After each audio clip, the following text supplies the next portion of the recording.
우리가 경제가 발전되어 있는 그 도시일수록 이렇게 빛이 많습니다. 그죠? 제목은 빛 공해입니다. 그죠? 라이트 폴루션인데, 빛이 에디슨이 발견해서 우리가 생활하기 좋아졌지만 실제적으로는 우리 건강에는 과연 어떤 영향을 미쳤는지 한번 또 되돌아볼 필요가 있는 거죠. 그래서 이게 가장 문제가 되는 게 이제 시프트 워크, 교대 근무할 때 이렇게 수면에 대한 문제들이 생기게 된다는 이야기죠. 그래서 아까 말씀드린 항상성과 주기성을 다른 식으로 그림으로 표현했는데, 여기 보시면은 깨어있는 시간이 길어질수록 항상성이 높아지겠죠. 그죠? 서카디안하고 같이 합쳐져서 저녁 때 되면 잠을 취하게 되고, 아침에 일어나면 항상성 문제는 하고 해결이 돼서 각성과 수면 주기가 반복된다는 것을 그림으로 보였는데, 이게 안 맞는 거죠. 근무 시간이 밤에 일을 하게 되니까 자야 될 신체적인 상태에서 못 자고 일을 하게 됨으로써 우리가 힘이 들게 되는 게 서카디안 리듬 슬립 디소더가 되겠습니다. 그래서 의학적으로 우리 진단 기준을 보면은 이런 근무 스케줄과 관련돼서 잠이 오지 않거나 잠이 너무 많이 와야 되고, 이런 것이 3개월 이상 지속돼야 되고, 14일 이상 우리가 그 슬립 로그나 활동량 측정기를 통해서 볼 때 이런 수면에 문제가 있는 걸 확인이 돼야 되고, 이게 다른 원인에 의해서 수면에 문제가 있는 게 아니라 그런 것을 확인되면은 교대 근무 서카디안 리듬 슬립 디소더로 이야기할 수 있습니다. 근데 이제 교대 근무 스케줄은 여러 가지 형태가 있지 않습니까? 그죠? 그래서 뭐 주간, 야간 완전히 로테이션도 있고, 뭐 이렇게 교차적으로 하는 것도 있고 있는데, 이러한 서카디안 슬립 디소더는 다 생기는 건 아니고, 어떤 분들은 또 적응을 또 잘 하시는 분도 있죠. 그래서 이게 적응하지 못하고 계속 힘들어 하게 될 때 교대 근무 수면 장애가 될 수 있는 거죠. 이거 병리적인 특성은 미스얼라이먼트입니다. 뭐하고 안 맞느냐 하면은 엔도제니스한 신체적인 리듬과 환경적인 리듬이 안 맞는 거죠. 그래서 잠에만 문제가 있는 게 아니고 실질적으로 모든 장기에 다 문제가 생기는 겁니다. 그래서 이게 자꾸 거꾸로 넘어가네.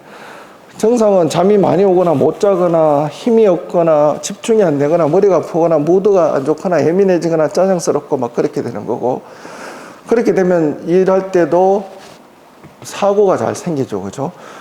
그렇게 자꾸 이렇게 미스매치 되거나 미스테이크, 실수가 자꾸 생기고 병가가 전가되게 되고 사고가 나기 쉽고, 이걸 또 극복하기 위해서 약 같은 걸 자꾸 먹게 되고 술이나 이렇게 대체하게 된다는 이야기죠.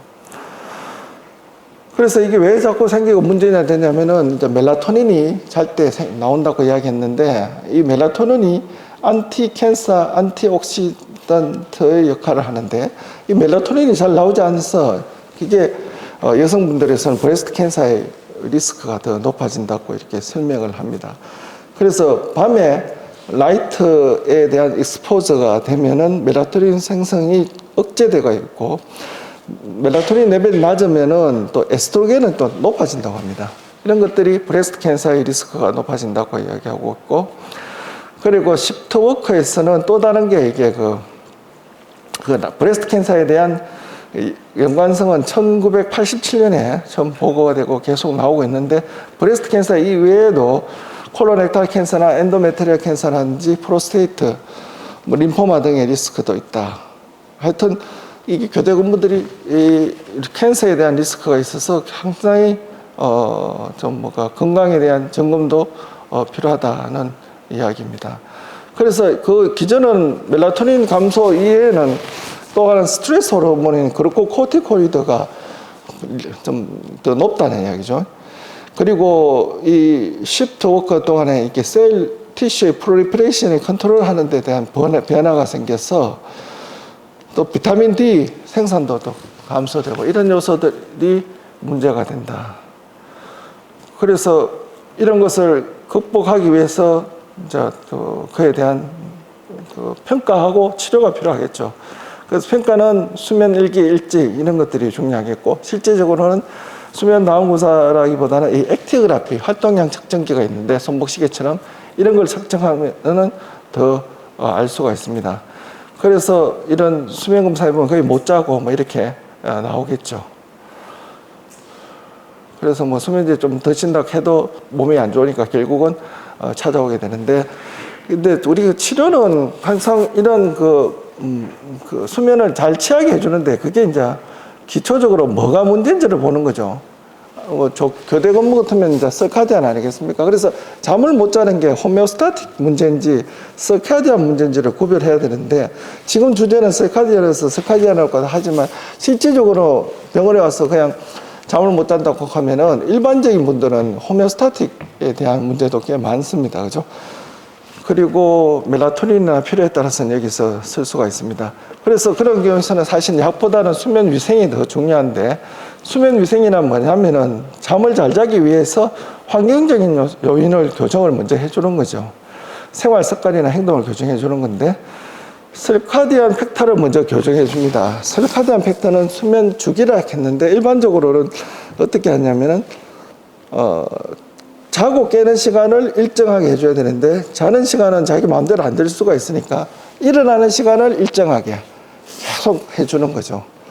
그리고 자는 동안에 중간에 깨더라도 불에 대한 라이트에 대한 익스포즈를 줄여주고, 아침에 일어났을 때는 좀 한 30분 정도 빛을 좀 받게 해주고, 그래서 설카디안에 대해서 좀 컨트롤 해주는 게 중요하겠고, 호메오스타틱 팩터는 어떻게 컨트롤 하냐면은 오랫동안 깨어 있을수록 잠이 오니까 낮잠 같은 걸 피하게 하고, 그리고 침대에서 너무 오래 뒹굴게 하지만 안 됩니다. 침대에서 책 보거나 TV 보거나 하면은 도움이 안 되니까 침대에 있는 시간을 좀 제한하고, 운동은 잠들기 6시간 전에 오후에 하라고 하고, 뜨거운 물로 목욕은 도움이 됩니다. 이거는 체온을 올렸다가 내려갈 때 잠이 좀 오니까 그런 기전에서 도움이 되는 거고, 그리고 각성을 낮추기 위해서는 잠자리에서 시계 같은 거 다 두지 마시고, 운동은 오후에 하고, 너무 많이 먹지 말고, 술 같은 것도 피하고, 방을 조용하고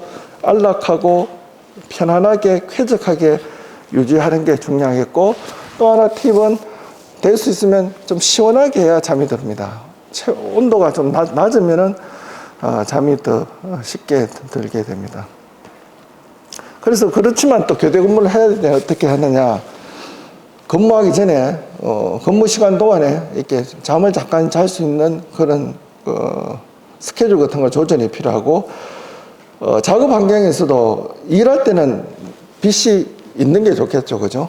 그리고 이런 것이 자기 잘 때는 확실하게 빛이 없는 환경에서 자도록 해줘야 되고, 필요하면 멜라토닌을 낮에 잘 때 투여해주면 인위적으로 수면이 좀 더 도움이 된다고 합니다. 그 수면제 같은 거를 많이 사용하기도 하는데, 사실은 수면제 잘못 쓰면은 그 다음날 근무 시간까지 영향을 주면 안 되니까 조심해야 되고, 또 잠을 깨우는 약, 여기 나오는 모다필린이나 카페인 같은 거를 복용해서 도움을 좀 받기도 합니다. 그래서 이게 빛치료인데, 빛을 이렇게 인위적으로 쬐어주면은 수면 주기가 당기든지 밀리든지 그 시간에 따라서 그렇게 조절할 수가 있는 치료 방법이 있습니다. 그래서 이게 수면 주기가 보통 보면은 이렇게 밤에 이렇게 자야 되는데, 이 주기가 코어 템퍼 떨어진 게 아침일 때는 아침에 빛을 주면은 이 템퍼리처가 어드밴스 되겠죠, 그죠? 그리고 이게 또 너무 당겨질 때는 저녁에 빛을 주면은 좀 늦게 잘 수 있게 되고, 그래서 이 광치료를 해서 수면 주기를 좀 조절해 주는 그런 방법이 있고, 인지행동 치료는 수면에 관련된 이런 자극 조절이라든지 수면 제한, 이완, 인지 이런 것들을 다 통해서 잠의 질을 높여주는 치료를 저희들이 환자들한테 해드리고 있습니다. 그리고 실제적으로는 좀 가능할지 모르겠지만, 교대 근무를 하실 때는 좀 뒤로 가는 스케줄로 해주시면 적응하기가 쉽죠. 그러니까 데이, 이브닝, 나이트를 이렇게 좀 교대로 해주시면 근무자들은 훨씬 더 편할 겁니다. 그런데 이게 자꾸 불규칙적으로 나이트 갔다가 데이 갔다가 이브닝 갔다가 섞여버리니까 더 힘들게 되고, 이런 식으로 근무를 순차적으로 좀 할 수 있으면 신체적으로 조금 더 도움이 됩니다.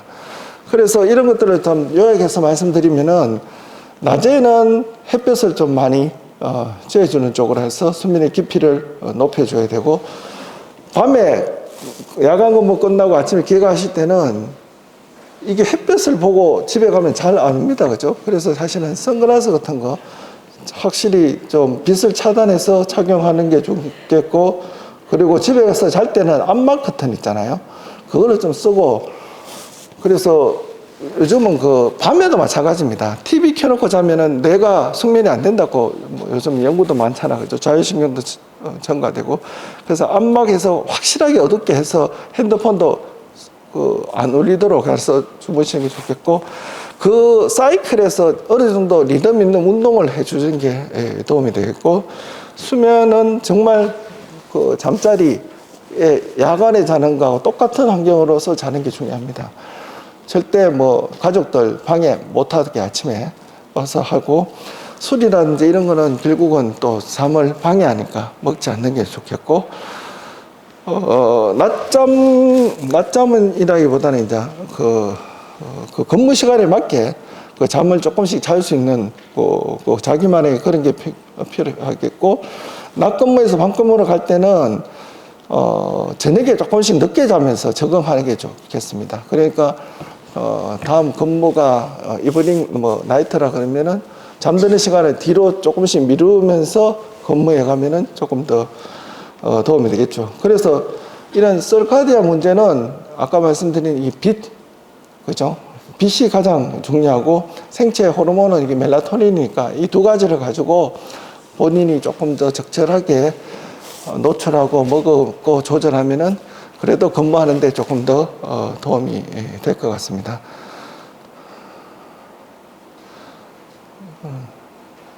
이거는 저희들 이제 수면센터, 여기 보시면 2002년에 해서 지금 한 20년 우리나라 수면학회 역사하고 같이 되어 있는 우리 수면센터입니다. 그리고 홈페이지도 있고 여러 번 설문지 있고, 요거는 우리 그 3월 16일 날 우리 세계 수면의 날 헬스조선 기사도 이렇게 소개시켜 드렸습니다. 그래서 하여튼 잠 때문에 고생하는 분들 상당히 많으실 거고, 뭐 개인적으로 해결하시는 분도 있고, 또 저희들 진료실 찾아오시는 분도 있는데, 이런 팁을 생각하시면서 조금 활용해 보시면 도움이 될 것 같아서 이렇게 강의를 준비했습니다. 네, 감사합니다.